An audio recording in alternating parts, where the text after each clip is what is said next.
G'day, it's Robbie again. Well, today we're going to continue on with the ER collet theme.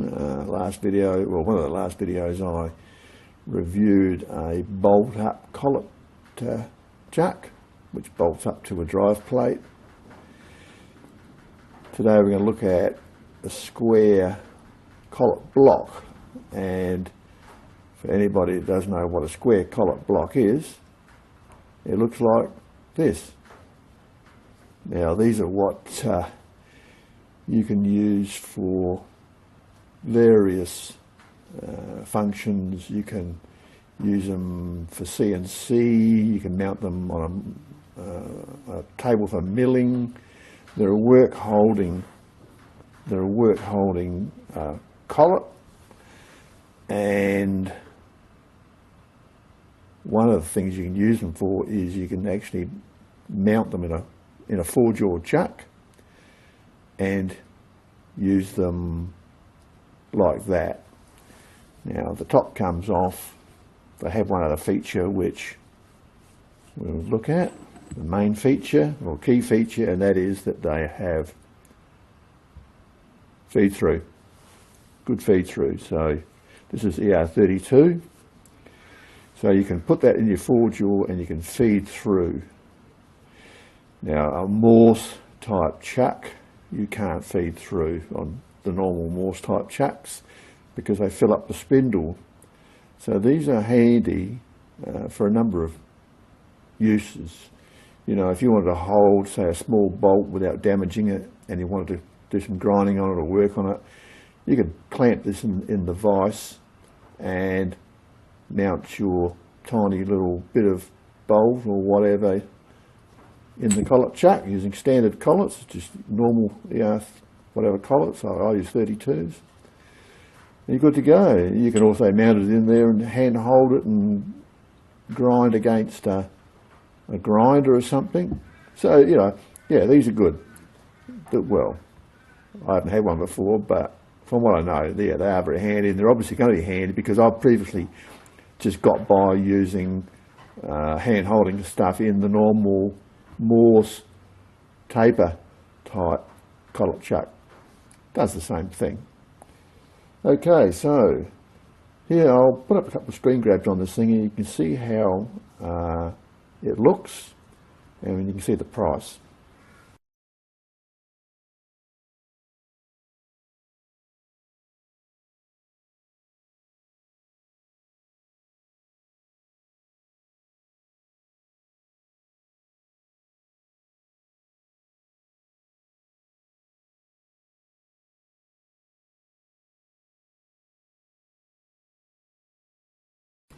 Now, price-wise, this is $26.33 US delivered. The previous one I showed you, which was the bolt-up one that bolts up to a drive plate, is $60 US, so this is significantly cheaper. If you get an ER32 in Morse 3, the standard sort of run-of-the-mill chucks that most people use in their spindle, Morse 3 will cost you $14.40. So that's a lot cheaper, even though it is a bigger item. And in Morse 2 it'll cost you $19.50. So this is in between the bolt up and the Morse taper ones. Let's take a few readings off of it and check it for squareness. Actually, before we do that, I'll try running the scribe over it and to see how hard this metal is.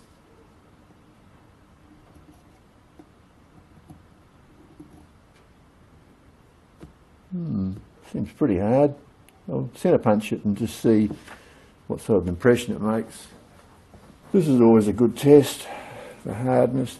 Centre punch it with an auto punch.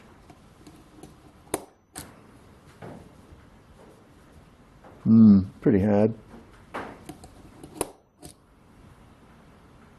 Yeah, it's pretty hard. It's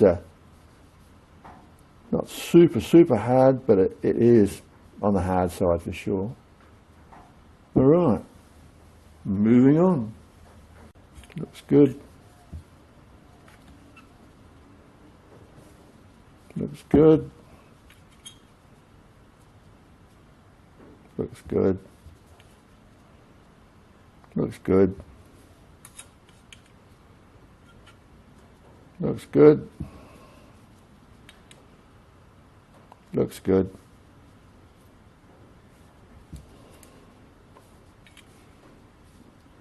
Looks good. Yeah, everything looks good. I don't think there's much wrong with it from a machining point of view. So now it's just a matter of put it in the chuck, forge jaw, and give it a go. The actual finish looks pretty good. It's very nice. Yeah, good feed through. I'll see what the feed through diameter is.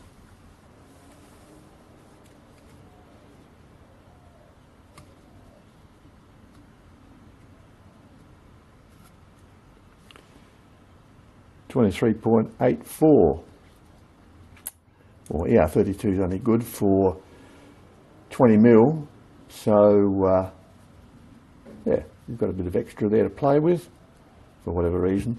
So you could actually use oversized collets in this; it would still feed through. So yeah, that's quite a handy measurement. The nose cap is just a standard nose cap. It's not a fancy ball bearing one or anything like that.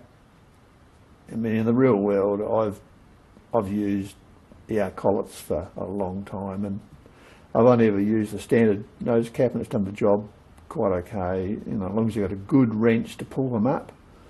That's the thing. Those little J sort of pin wrenches aren't so hot, but you get the big sort of H-shaped ones that go on half the collet. They really grip well when you can get good tension. So yeah, I'm quite sure this would be okay.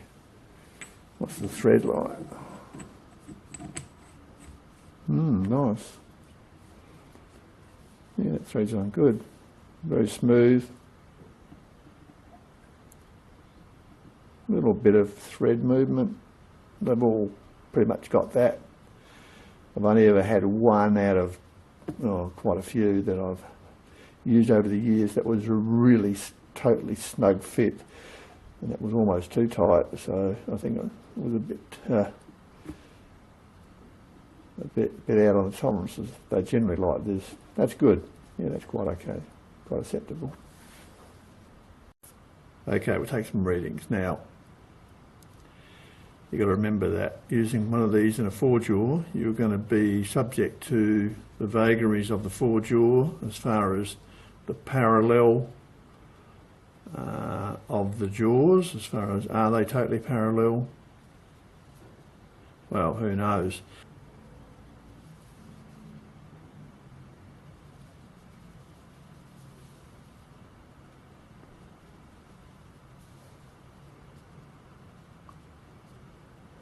You can just see the flex in the, it's picking up the flex in the needle. Look at that. Just in the dial indicator, a little tiny bit of flex in the column there. So you've got to say that the reading is under 0.01. All right, now let's wind it in a bit. We'll see if there's any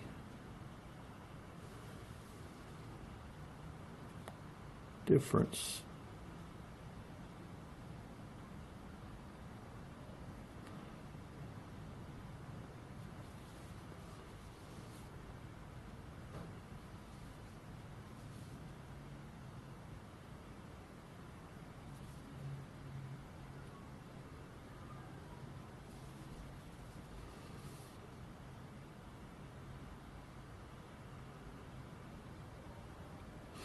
So we're not getting a bad figure there. We'll go in quite a way.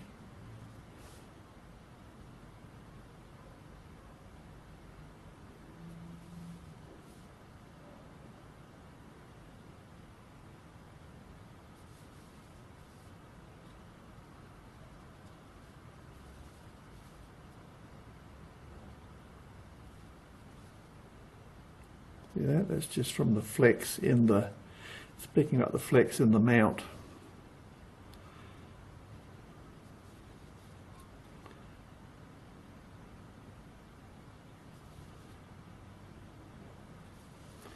Alright, we'll go in some more.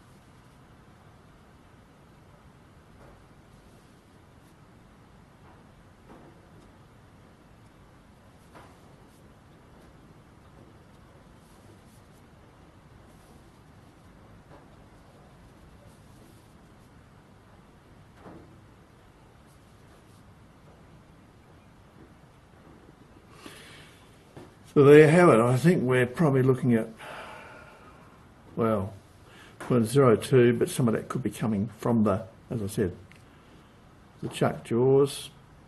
Hard to say, you don't know, but that's what you've got.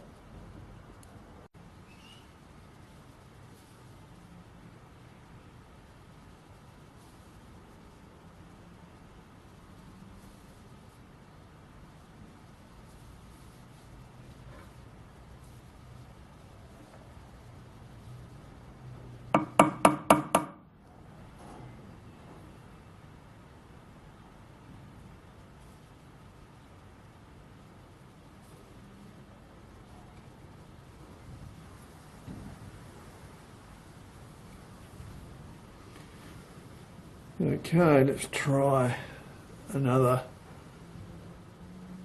drift and see how we go.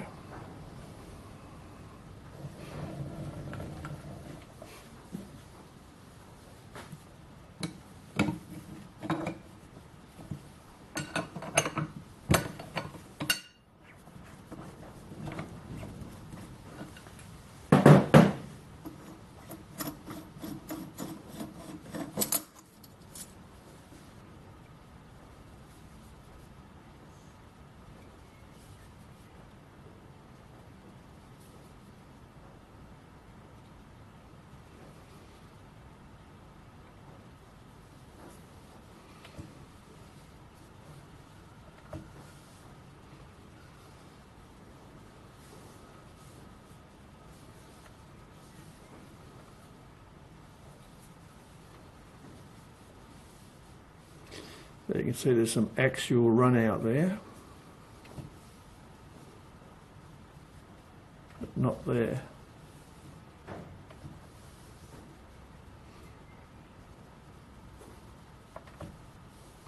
So the question is it the collet holder or is it the chuck jaws? It could be either. So I'll take this out now and I'll put this into here and try and get a reading just to see if we still get axial run out. Okay, so I've got it to within about 0.01.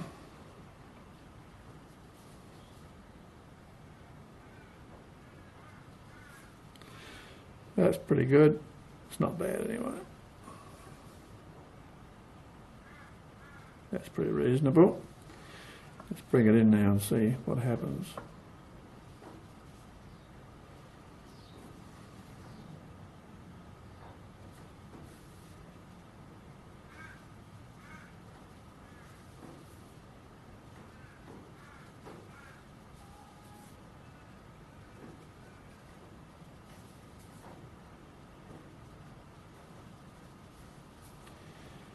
Got a little bit of axial there.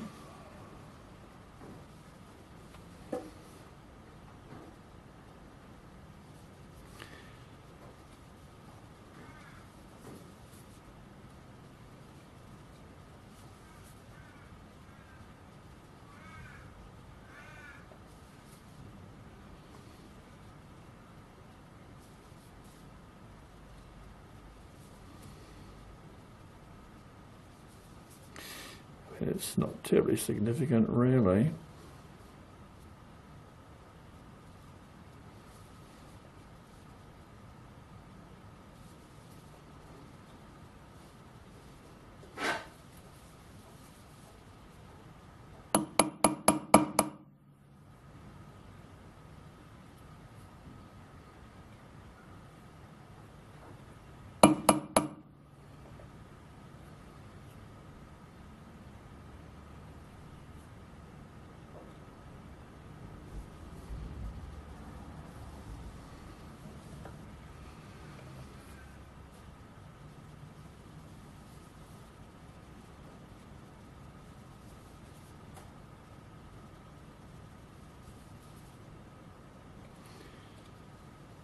You've got to say the chuck is pretty good, actually. It's not too bad. So I think there's a bit of axial run out in the CNC chuck. Probably about the same as in this, which would be rated at 0.02. So I think basically what you see is what you're going to get.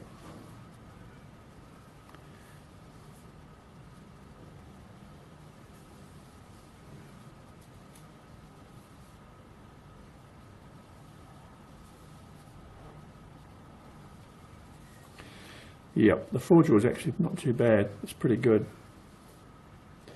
I think that's pretty good. So I think that collet chuck has got a bit of axial run out in it from looking at the readings we took.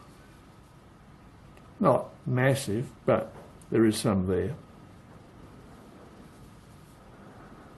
But the chuck itself is clocking in quite nicely.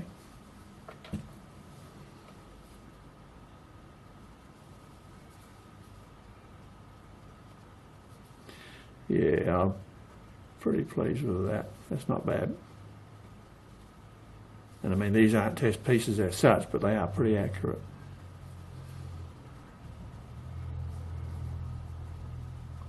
Okay, let's wrap up. So there you have it. It performed quite well, not bad considering. The price is not all that expensive. You know, a little bit of axial run out was there, very tiny bit. You could correct that with shims, just by part shimming one face, and that would just kick it one way or the other. And as you saw, it was on one plane. Now, if you were to buy one of these in a DIN standard, because there's no standard on this or specification as far as run out or whatever, yeah, a DIN standard one would be a lot more expensive than what this is. So I think it's reasonably good value, really, and certainly it will do the job. And you can actually get it to perform 100% accurately if you spend the time setting it up, as I've said, with a shim here and there. The downside of this type of setup is that if you ever want to use your forger again, you've got to take it out and then put it back in and set it all back up again, but that's the price you pay.